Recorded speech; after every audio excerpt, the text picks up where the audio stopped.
It's 1 o'clock.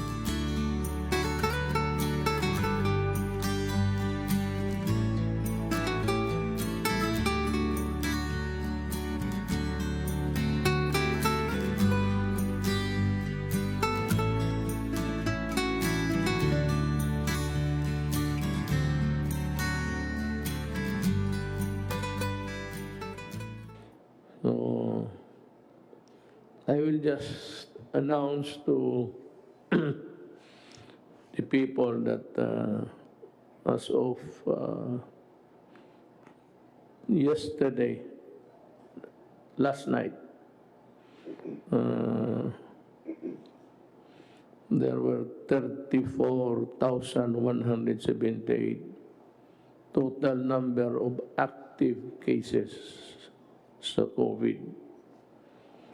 Ang total number of cases, whether active or not, is 47,873. As of July, there were fresh cases of 993, and yung sa already released because of a negative finding is 547. Cases reported as of last night was 1,540. Ang maganda naman dito, yung recoveries natin, actually reported as of last night, was 12,383. Ang patay natin is, we compared to those who recovered, it's quite small, 1,309 ang patay. Now, let me stress that whether we open a modified lockdown or we totally open it in wild abandon, kagaya ng Amerika pati Brazil, ang mga presidente doon medyo matatapang. Baka may pera, ito si Bolisuro.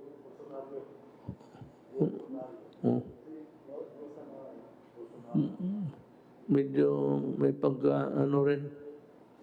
may pagka-Trump. And devil may care attitude. Tayo hoong pobre, we cannot afford really a total epidemic or pandemonium. Mahirap tayo. Hindi tayo pwedeng sumugal. I cannot follow the example of other countries because as the experience have shown as of now, there were a lot of countries also opening up. And first was Japan, then Korea, followed by China and the United States. Now, what really happened in these countries was that although they opened their economy for money to come into the government coffers, ang nangyari is there was a spike. They would have a problem of almost a relapse. Parang relapse in the totality of the number. Iyon ang mahirap. Now, we do not even know if the number of 34,178 of active cases is still a part of the first wave, or have we arrived at the second wave? I don't think so. We are still grappling with the first wave. So, mga kababayan ko, ginusto ko man, ako mismo personal, gusto ko nang lumabas. Ayaw ko nang magpapigil. Kung gusto ko nga, magkipag-away na ako. Ang problema is, yun ang gusto ko. Pero ang gusto ko, hindi makapabuti sa ating lahat. And that is true for your choice and my choice. And so we have to be very circumspect in the opening of the economy.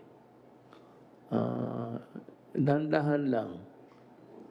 And if ever there is going to be a spike again, baka marami ang infected or reinfected, at least yung calibrated numbers of people we allow to go out would be still within manageable numbers. Because if we open the entire Philippines and thousands upon thousands of new cases would happen, then we are in deep shit. Talagang mahirapan tayo. Una-una, wala tayong pera. Well, of course, sabi ng mga doktor ngayon, ventilators, yung paggamit niyan is the last option of a person sick with COVID. So there are still many things that can be done. Our doctors have, in the Philippines, have, innovated some sort of just meeting the crisis halfway. Some have resorted to melatonin, others have, pero yung quinine ay talagang, this was debunked by experts all over the world. It's not really for the use of COVID-19. Now, you want to know the places which have been declared modified or there have been a change. But this is a very dynamic thing. It can change every day depending on the numbers. And of course, upon the assessment of our health authorities. So I'll give the floor to Secretary Doggett to enumerate to you the places that have been modified total noon. Ngayon, makalabas kayo, and who are the sectors of society who would be allowed a little bit of a leeway, an elbow room to move. Hindi lahat ito. Sabi ko nga, I'm sorry but I cannot really, kumbaga, bitawan ko kayo. I will remove the leash yung tali. Pakulaan na kayo kasi hindi ko kaya ang the resultant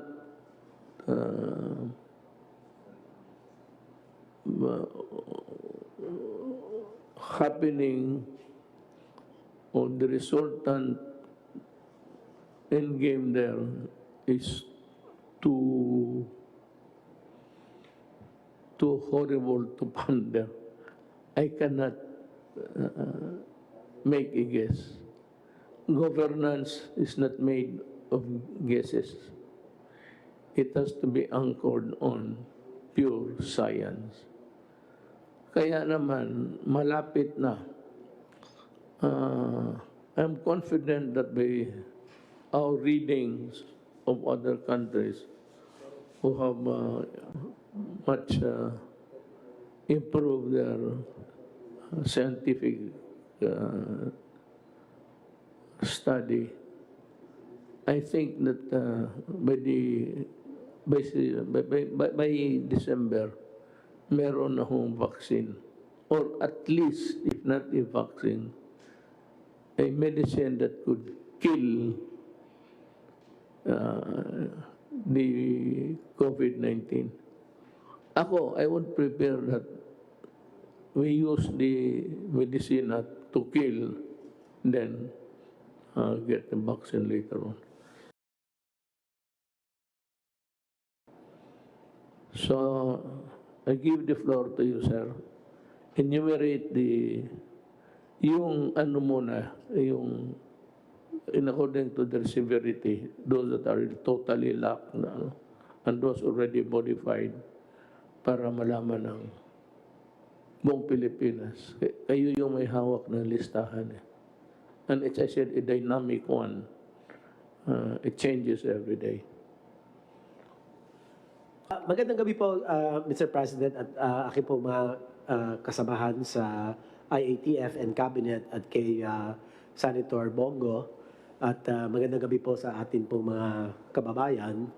Ngayon pong gabi, ako po inatasan ng ating pong mahal na Pangulo na banggitin po ang mga sumusunod na mga lugar na sumasailalim sa ECQ, sa GCQ, at doon po sa tinatawag natin na MGCQ. Yung pong ECQ, ibig po sabihin nito, yung Enhanced Community Quarantine. Ito po yung pinakamahigpit na klase ng ating mga restrictions. Ito po yung ipinagbabawal ang paggalaw at ang pagbiyahe ng ating po mga mamamayan, lalong-lalo na po ang mga may edad at may mga kasama po mga tinatawag natin mga sakit katulad ng diabetes, hypertension, asthma, at mga iba pa po. Iisa lang po ang lugar na sumasailalim sa ECQ. Ito po ang Cebu City. Ang susunod naman po ang ating General Community Quarantine. Yes, sir.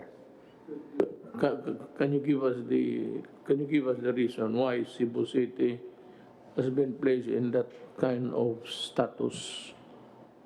Nilagay po natin ang Cebu City under ECQ dahil po sa malaking pagtaas po ng bagong kaso ng COVID-19 at ang kanila pong noong nagpasya ang IATF at inaprubahan po ninyo, Mr. President, ang case doubling time ng Cebu.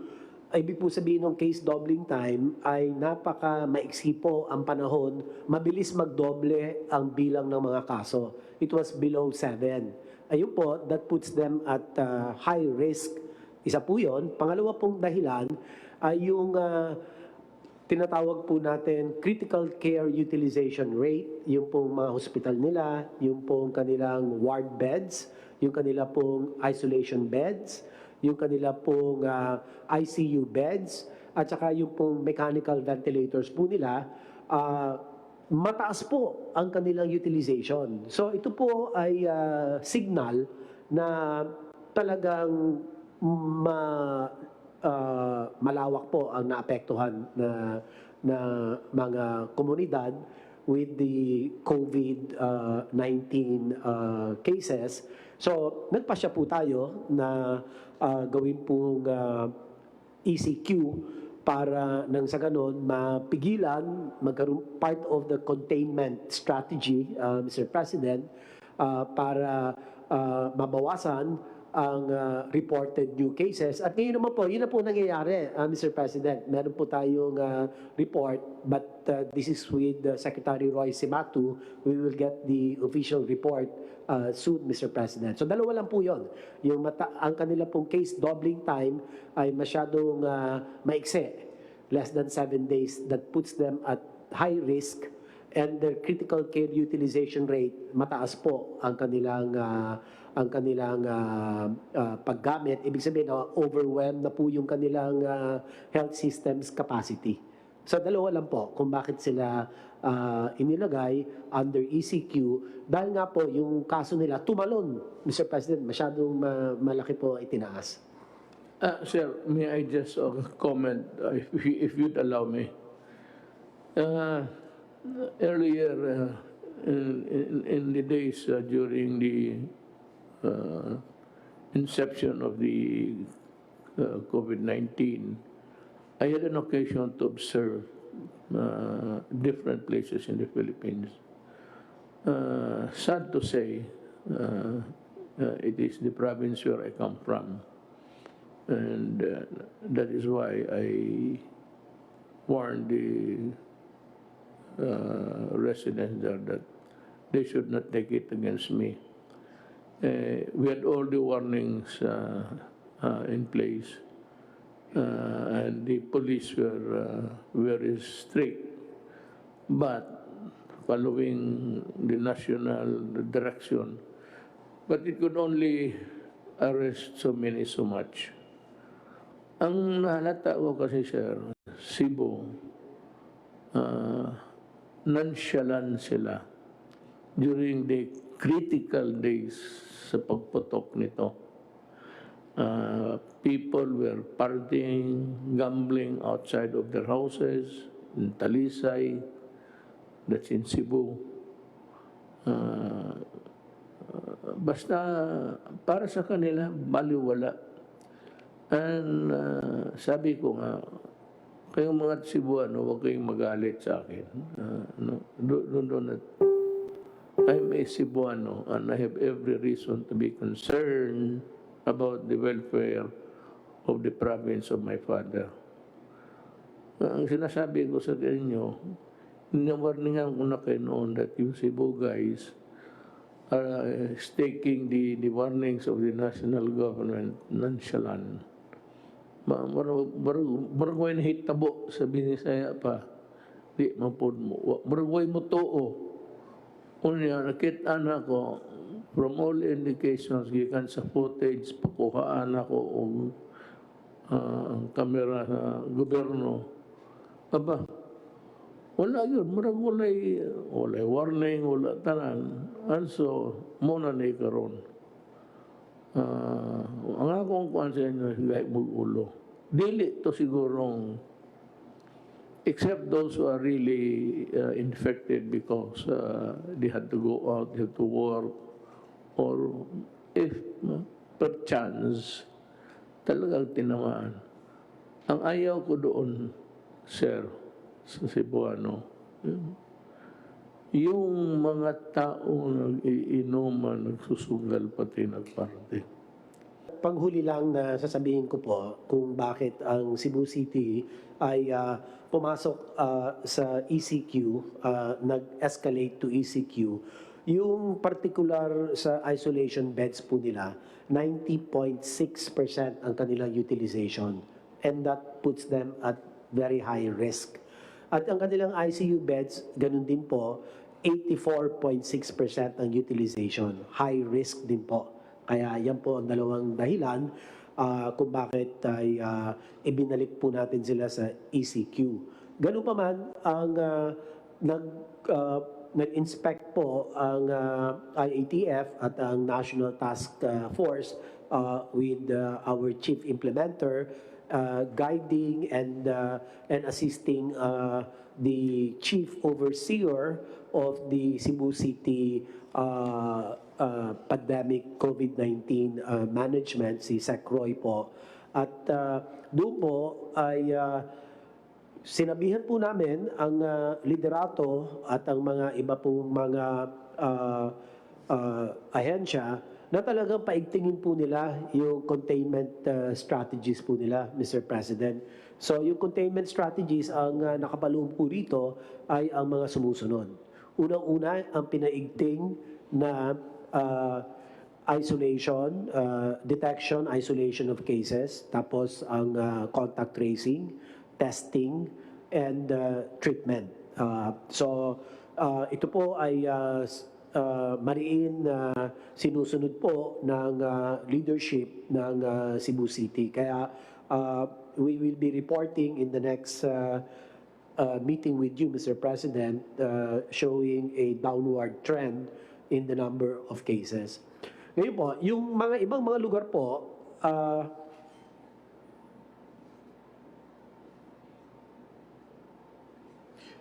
yung mga nakapaloob po sa GCQ or General Community Quarantine ay ang NCR, ang Benguet, ang Cavite, Rizal, Lapu-Lapu City, Mandaue City, Leyte, Ormoc, Southern Leyte, at tatlong lugar po sa Cebu Province, ang Talisay City, ang Minglanilla at Consolacion.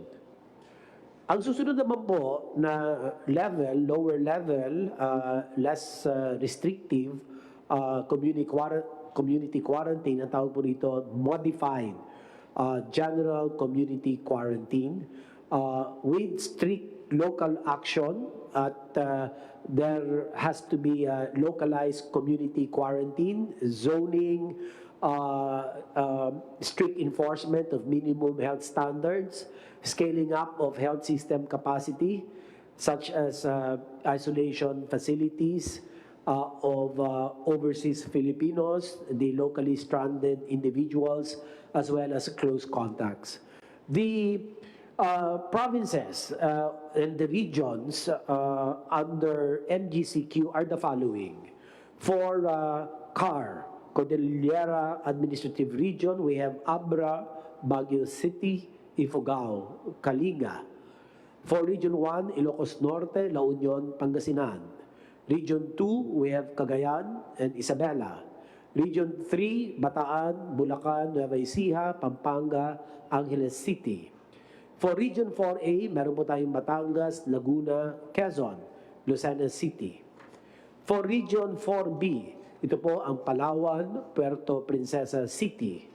Region 6 po, o Region 5 rather, Albay, Camarines Norte, Camarines Sur, Naga City. Region 6, meron po tayong Capiz, Iloilo, Iloilo City, Negros Occidental, and Bacolod City. For Region 7, kasama po rito ang Cebu Province, ang Bohol, at Negros Oriental. Region 8, Tacloban City, Western Samar. Region 9, Zamboanga City, Zamboanga del Sur. Region 10, Bukidnon, Misamis Occidental, Misamis Oriental. Cagayan de Oro. Region 11, Davao del Norte, Davao del Sur, Davao City, Davao de Oro. Region 12 po, kasama ang Cotabato, ang South Cotabato. Region 13 or Caraga, Agusan del Norte, and Butuan City. Samantalang po ang Bangsamoro Autonomous Region of Muslim Mindanao or BARM, kasama po ang Lanao del Sur and Maguindanao.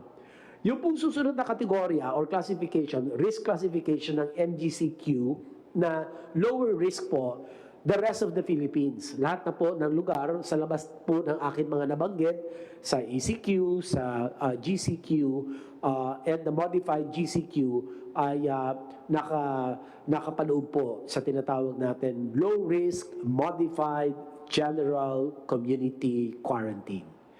So, ilan po, Mr. President, ang aking pong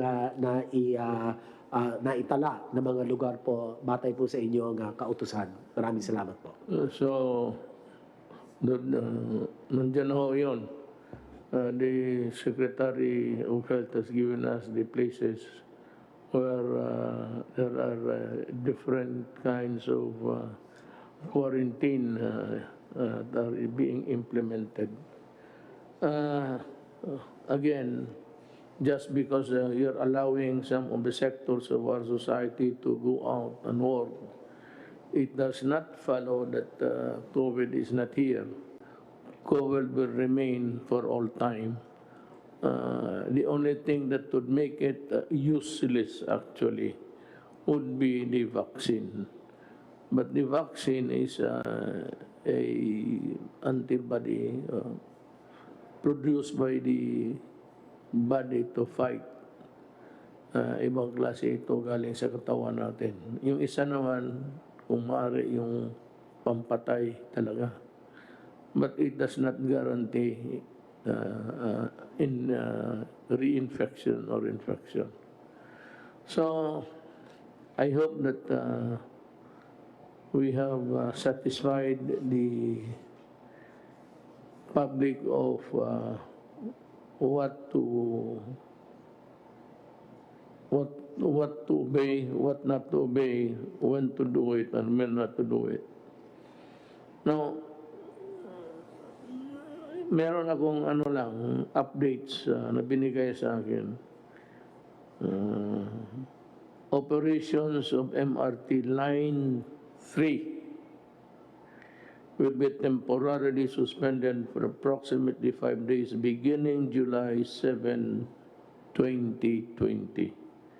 It will only resume, at least in limited operations, once testing confirms that sufficient number of personnel are negative for COVID-3.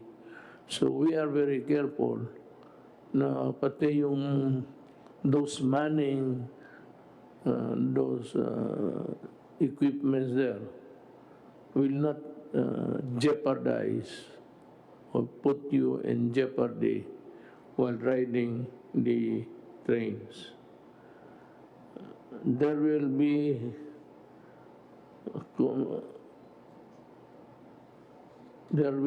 a shortage at the beginning, but we will augment it with the number of increased buses using the line. Itong suspension of non-essential travel by Filipinos is now lifted. All exit travel restrictions are also lifted. Conditions for outbound travel of Filipinos. Yung Pilipino na gustong lumabas sa bayan niya, ito lang ang tandaan ninyo. And you can call us again, and we would be happy to repeat it to you again. The conditions for outbound travel of Filipinos are as follows. The submission of confirmed round-trip tickets for those traveling on tourist visas. This is not only a mandate dito sa Pilipinas. Yung mga lugar na puntahan ninyo, interesado rin na pupunta kayo, tapos aalis kayo pag panahon na. Adequate travel and health insurance to cover rebooking and accommodation expenses if stranded, and hospitalization in case of infection. Medyo mabigat ito. Ewan ko how much would be added to your expenses, but itong insurance, mabigat ito. Na kung while in travel, makasakit ka. Well, the best is Blue Cross, I think. Blue Cross would answer for anything while you are out of the country. Anything at all. You get sick, and you can choose even, I think, the hospital that you'd be checking in. Ano ito? But this is a very expensive proposition. Tayo, hindi tayo maka-afford nito. Yung ano lang. The Blue Cross is almost like a membership.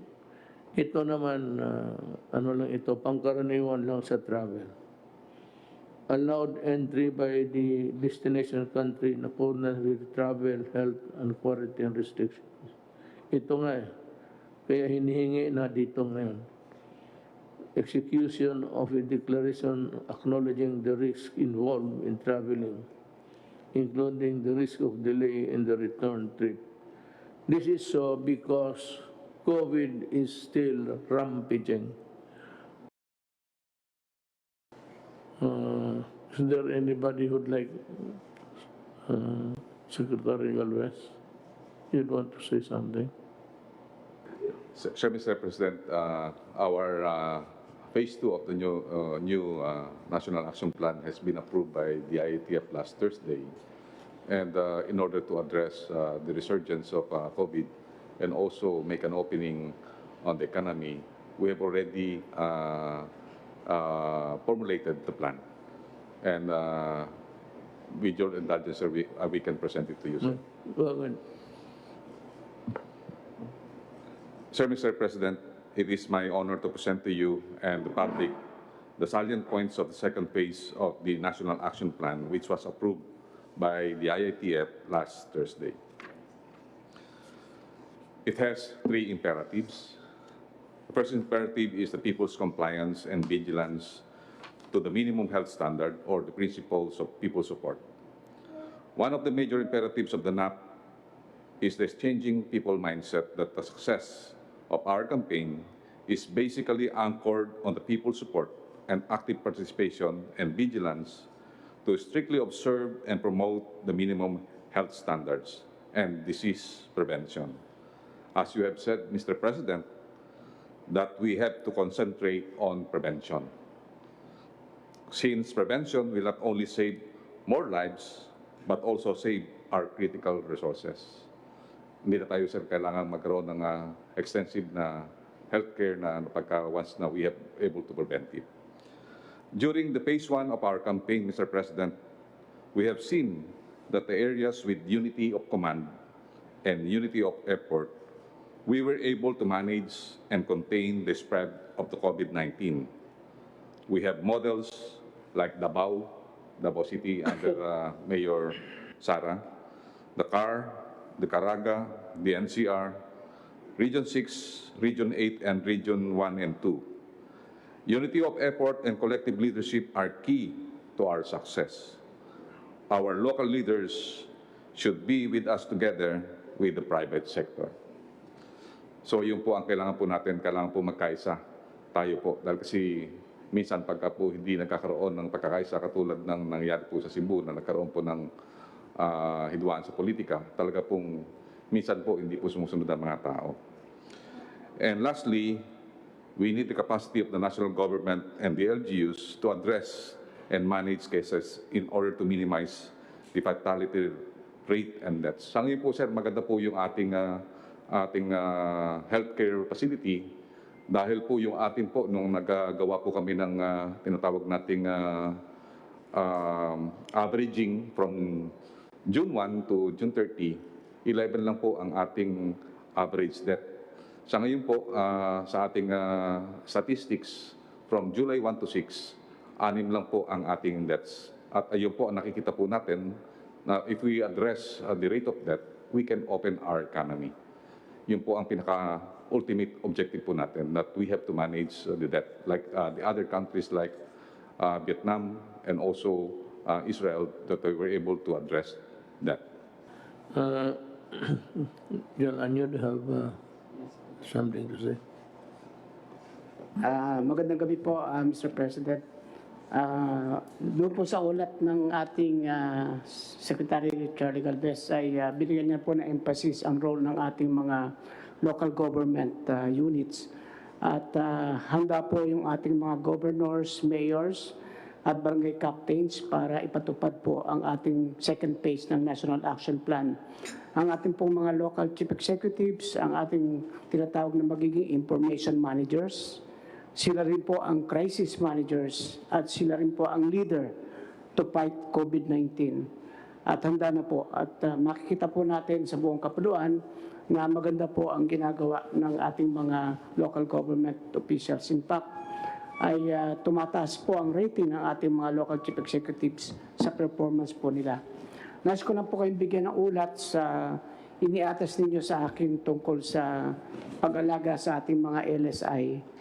Ito pong nakaraang weekend ay nagkaroon po tayo ng hatid-tulong initiative at nagpapasalamat po kami sa PMS, sa office po ni Senator Bongo, ang ating mga government agencies, katulad po ng DILG, DND, DSWD, DOTR, Department of Agriculture, DOH, OWA, DOT, ang Pasay City, LGU, pati po ang PAGCOR, ang ang League of Municipalities of the Philippines sa pangunguna ni Mayor Chavit Singson. Sa dalawang araw na po ito, July 4 and July 5, ay nakapaghatid tayo ng mga LSI sa iba't ibang region. Mula po sa CAR, Region 1, Region 2, Region 3, Region 7, sa Bohol po specifically, sa Mimaropa, Region 10, Region 11, Region 9, Region 12, at sa buong weekend po na to ay gumamit tayo ng 92 buses, isa pong barko at isang PNR train.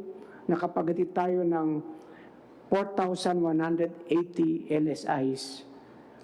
Ito po ay part 1 lang sapagkat habang nag-uusap po kami ni Senator Bongo, meron po tayong gagawin uli na another hatid tulong program.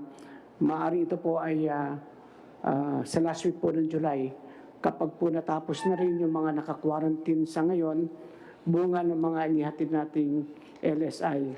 At katulad po ng sinabi ninyo, wala pong LSI na matutulog sa kalsada. Lahat po ito ay kinukuha natin at dinadala po natin sa ating mga maayos na lugar. Dito po sa Villamor Air Base Elementary School, sa Philippine Army Wellness Center, dito po sa isang part ng Libingan ng Bayani, sa MP Battalion, sa Philippine Ports Authority, pati po sa NAIA Terminal 3 at NAIA Terminal 2. Sa July 6 at July 7, naulat po natin, meron tayong 5,296 LSI. Ang 3,820 ay naispasakay na po natin sa mga eroplano at barko. Kaya ang natitira na lang po ay 1,476. At ito po ay naaruga natin at binibigyan po natin ng pagkain at maayos na tutulugan. Ito po yung mga merong mga tickets na stranded. Yung pong mga dumarating na walang ticket at wala pong kasiguraduhang makakasakay dahil walang ticket, inihatid po ng ating kapulisan ito sa kanilang mga bahay at kinukuha po yung kanilang contact number para po sa susunod na hatid tulong program ay sila po yung priority para po maihatid natin sa kanilang pupuntang probinsya. So ito po yung ating tulong sa LSI sa base na rin po sa inyong pinag-uutos. Doon naman po sa ating update sa mga ating kinasuhan para po sigurado na walang mag-aabuso ng mga lokal na opisyal. Sa barangay officials po ay meron tayong 182 admin cases. Doon po naman sa mga mayors na binigyan natin ng show cause orders dahil hindi po na ipamahagi ng maayos yung sa first tranche, ay ang 11 po ay na-refer na natin sa ombudsman. Sa criminal cases naman po ay out of the complaints from 596 citizens, ay meron pong 886 suspects na mga local government officials. 364 ang elected at ang natira po ay mga appointed. At meron na pong 195 cases na naipile sa fiscal office. Ito po ay tuloy-tuloy. Kasama na rin po yung mga pasaway na gumawa ng violations dito sa Cebu City habang ito po ay nag-ECQ. Katulad po nung pagkakandak ng piyesta, pagsusugal, at saka pagpuprosesyon. Ito po ay gagawin natin sapagkat kailangan po talagang sumunod ang ating mga kababayan sa ating sinasabing minimum health standards. Ito po talaga ang susi para maiwasan na ang contamination. At hinikayat din po natin ang ating mga mayors na magpasa ng ordinansa para pare-parehas po yung pagpapatupad na ang lahat ng violators ay dapat po ay maparusahan ng pagkakulong para ito po magsilbing aral at huwag nang magbabiolate. Kung ang lahat po ng ating kababayan ay nagsusot ng mask, nag-o-observe ng physical distancing at naghuhugas ng kamay, may iwasan na po ang paglaganap ng COVID virus 19. Yan lang po, Mr. President. Maraming pong salamat. Thank you. Well done. John Lorenzana, you have something to say before we call to wrap up the...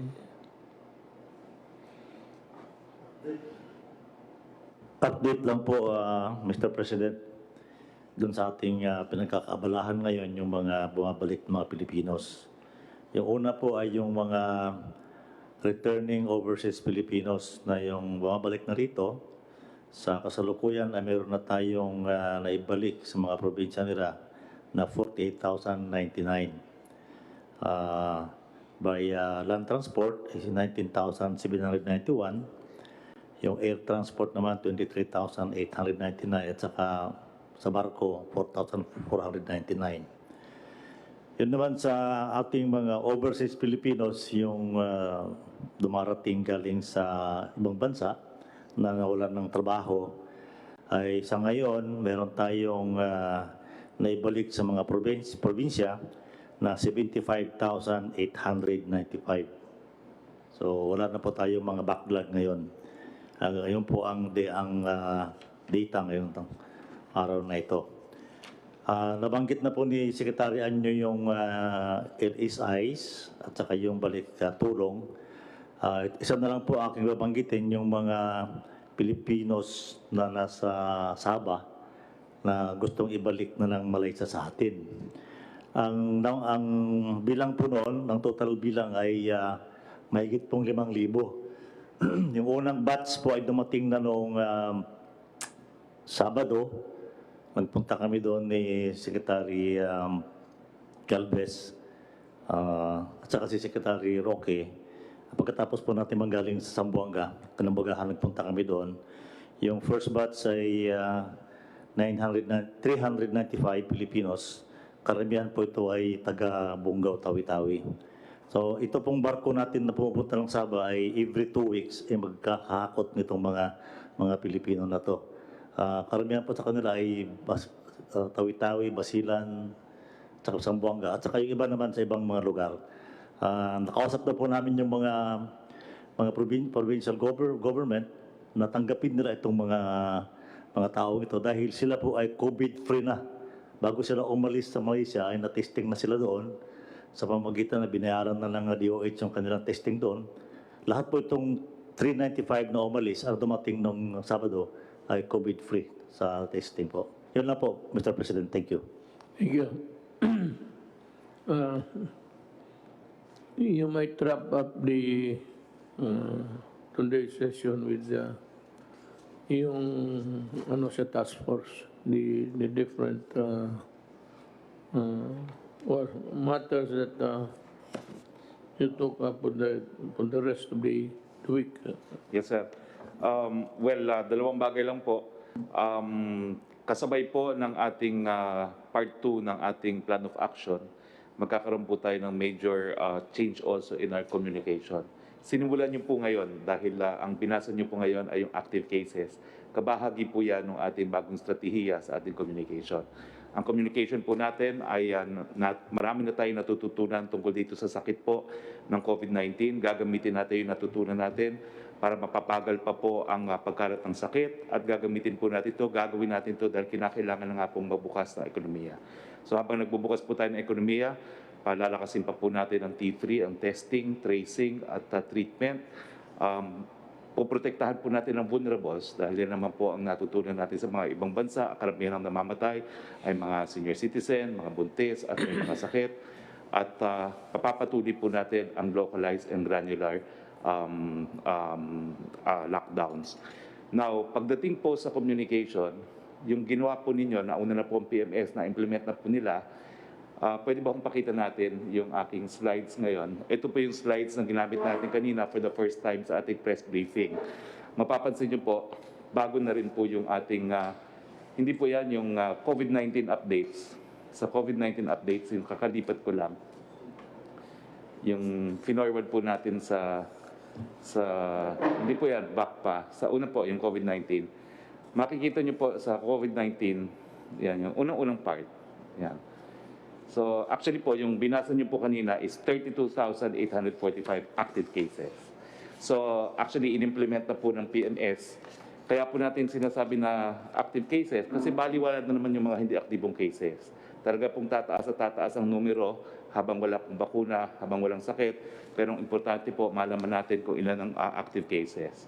Sa susunod na slide po, makikita natin yung recoveries kaagad. Napakataas po ng recoveries, 12,185. At binibigyan po natin ng emphasis na ang deaths ay pakaunti po ng pakaunti, 1,303. Susunod na slide po magpapakita na in fact, ito po yung tinatawag nating positivity rate. Yung kada 100 na taong tinetesting, ilan ang merong sakit na positive sila. Ang bansa po natin ay 7% lamang. Ang benchmark po ng World Health Organization ay 10%. So we are well within po the benchmark.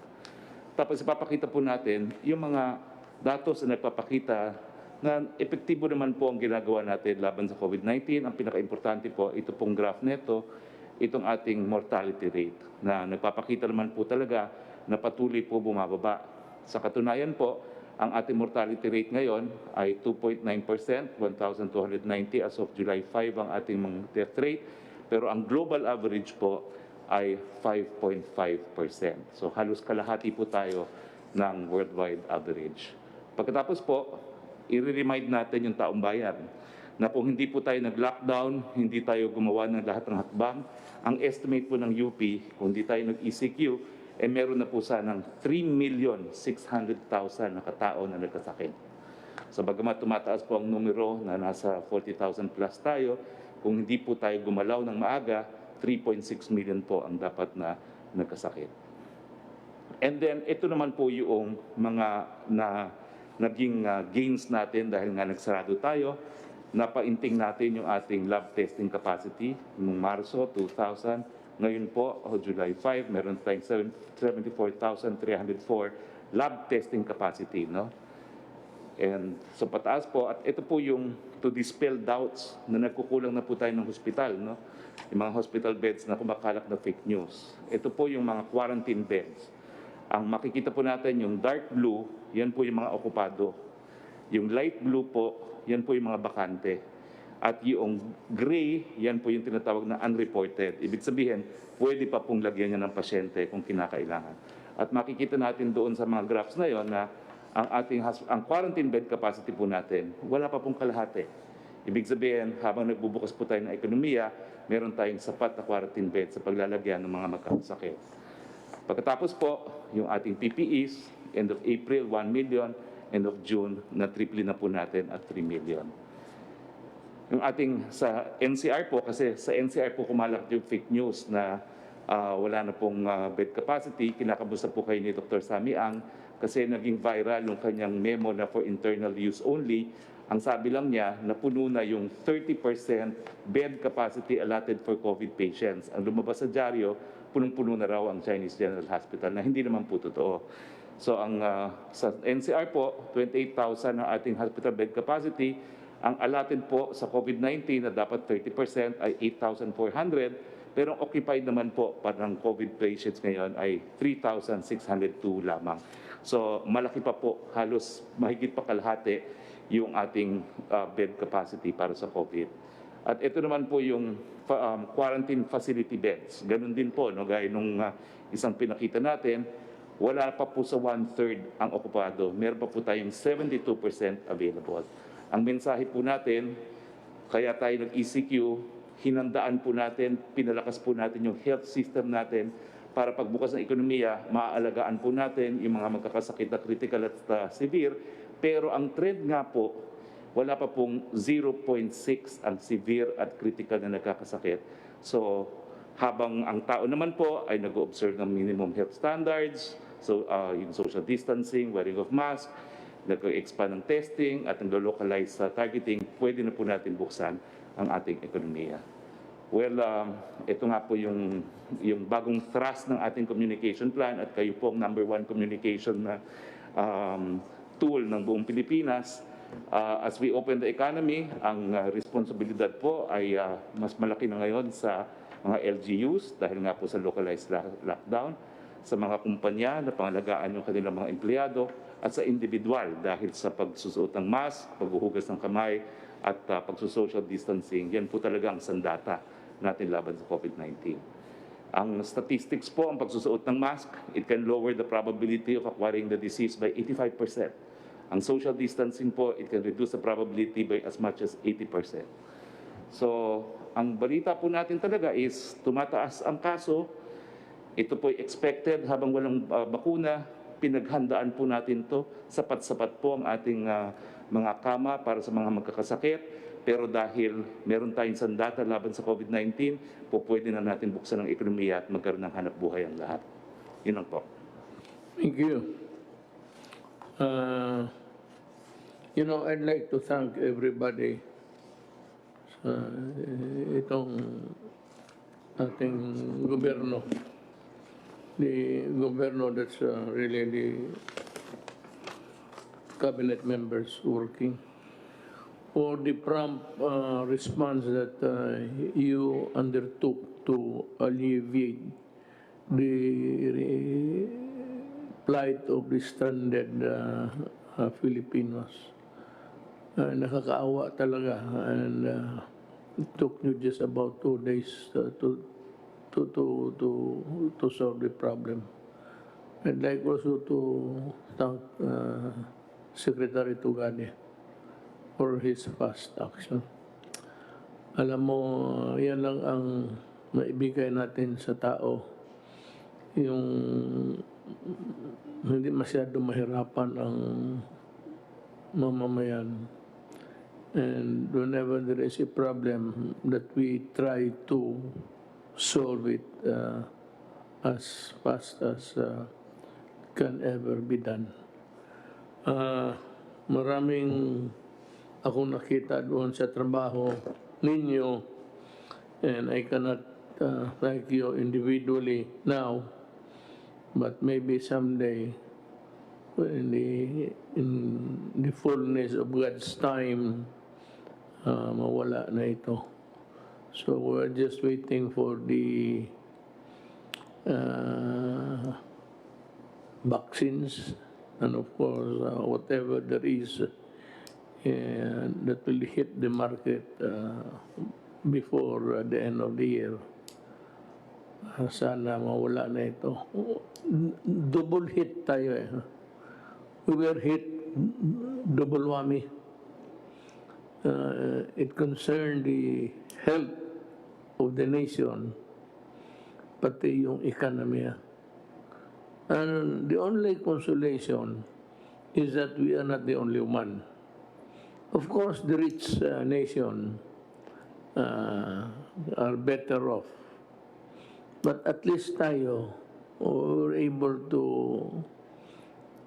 stop the rampaging COVID on its tracks with our timely intervention, government, especially the medical workers. So maraming salamat sa inyong lahat.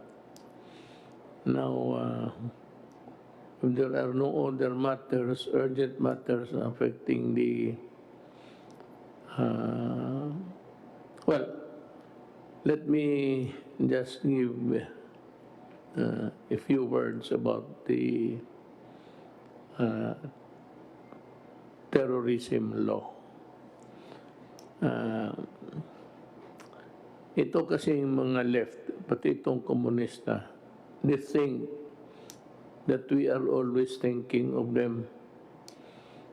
They don't even know that we are also thinking of other matters. As a matter of fact, they are the least that we are spending our time. Itong komunista, whatever be the fortune or misfortune of that law now, I'm sure it will be challenged before the Supreme Court. Sana yung the much needed legal weapons that we need to fight terrorism. Kasi ang terrorism ho, hindi ito isang dalawang putok.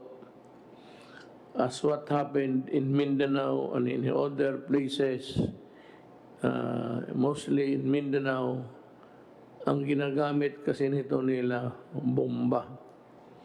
Anong bomba niyan, lahat nasa simbahan may tama o may bukol. Yun nga ang problema niyan. Hindi nila alam. They think that they are a different breed. They would like to be treated with another set of law. When as a matter of fact, they are terrorists. They are terrorists because I finally declared them to be one. Why?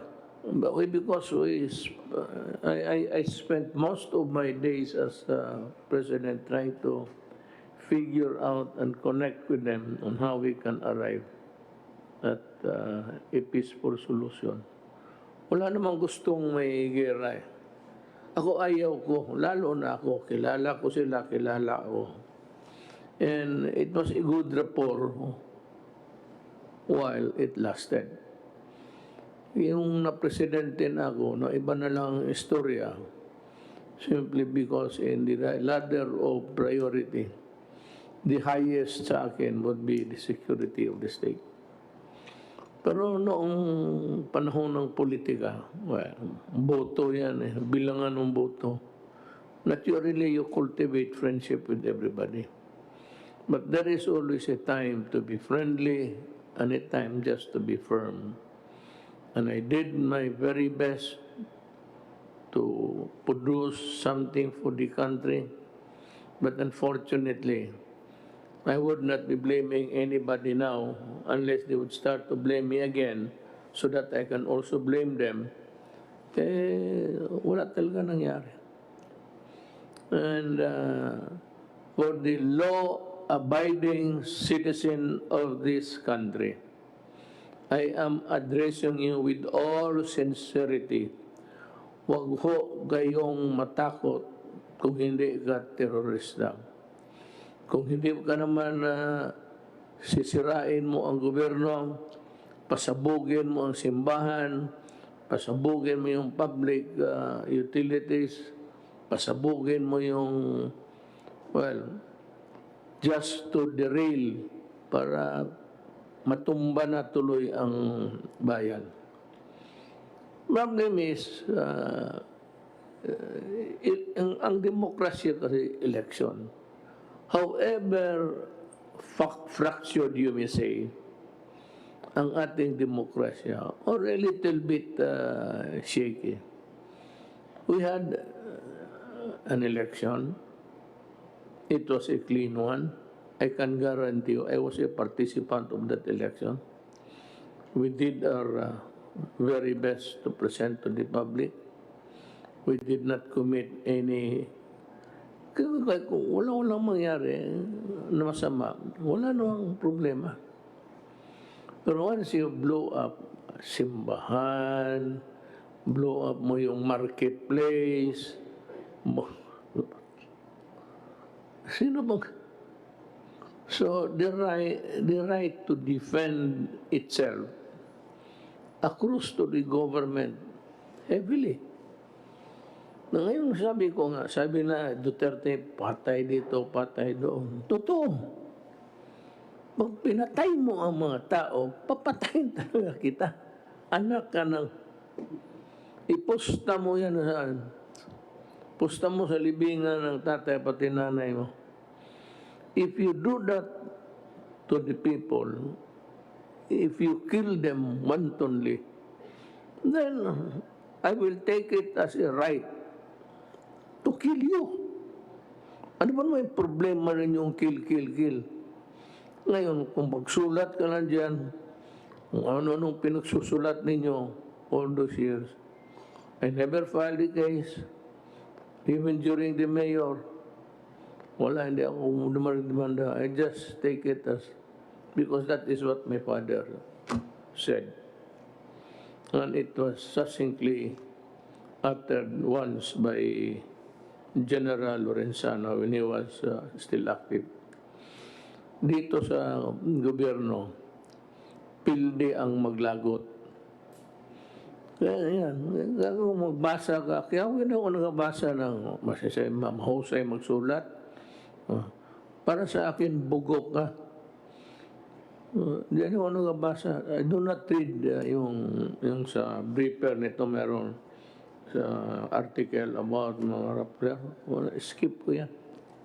I do not, and the one who gave me that advice early on, when I became mayor, was Mayor Elias Lopez. It's 2 o'clock. He was the ex-mayor at the time.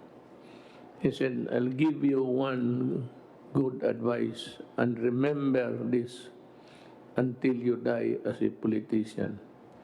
Huwag kang magbasa ng mga locals. Huwag kang makinig niyan sa ano. They're no better off. Malayo yan sa iyo. Kaya ganun yan sila. Kasi wala nang magawa sa buhay nila. Hanggang dyan lang yan sila. Ito kita mo kung ano nangyari dyan sa mga bright girls. Nakakaso, akala nila they can violate the law in wild abandon. Hanggang dyan lang yan. Totoo nga. Kaya ako hindi ko tanong. Ayaw ko. Kaya wala akong sabi na may sinabi na, basa mo ba yung ano, ako, maganda, hindi. Kung hindi maganda para sa akin, wag na. You're wasting your time. Hindi na kaya bilhin. Matanda na eh. Alam mo bakit? Bigyan mo ako ng ilan? Isang truck na pera? Anong gawain ko sa pera? Sige nga. Sa tanda ko, I hate to travel. You travel, you get COVID. Kaya akong ba rin mga koleksyon, mga rare, antique, gano'n. Pero yung military hardware, wala ako. Hindi ako mahilig ng yung mga hobby-hobby lang. Travel, I cannot travel anymore. Totoo yan. Wala na yan sa amin.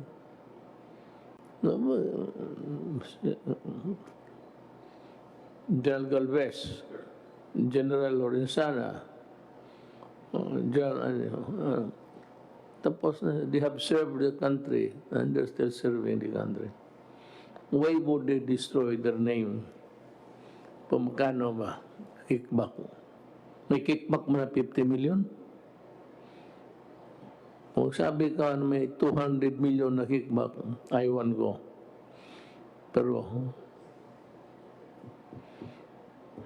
huwag kayong maniwala. Yan yung mga madudumi yung isip. Yung kaagad nagre-react. Hindi nila naalaman na pagsabi may price difference, tignan mo muna yung history. So because then, if you judge us the way then one of these days, we will also judge you in the same way and with more ferocity. And it will come. It will come. Tayo mga politiko, it will come. Just be careful. Kaya ako, meron pa rin akong mga, not the dossier, but I have some folders in me, given all throughout the years. You will have a dose of your own medicine one of these days. I'm not threatening you. Go ahead and expose anything about corruption in this government. Sabi ko sa iyo, kung malaki, mag-resign ako. Si Risa is a fraud. Maniwala kayo. Well, give us time. Too early for you to enjoy yung mga award mo. You are a fraud. Actually.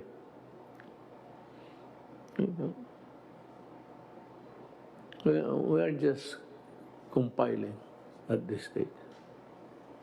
And someday, in bold letters, we will show your incongruity. You are a fraud. So, yan lang ang masabi ko. Total, wala naman akong hinihingi sa inyo. I'm not asking for any political boto. Wala na. All I'm asking is that you obey government. Because government is very much interested that you don't get sick, or if you get sick, that you get well and live to grow, to see your children grow and your grandchildren to love. Ganun lang yan. So with that, I have to say to the Filipino people, huwag po kayong nagtatrabaho lang po kami talaga.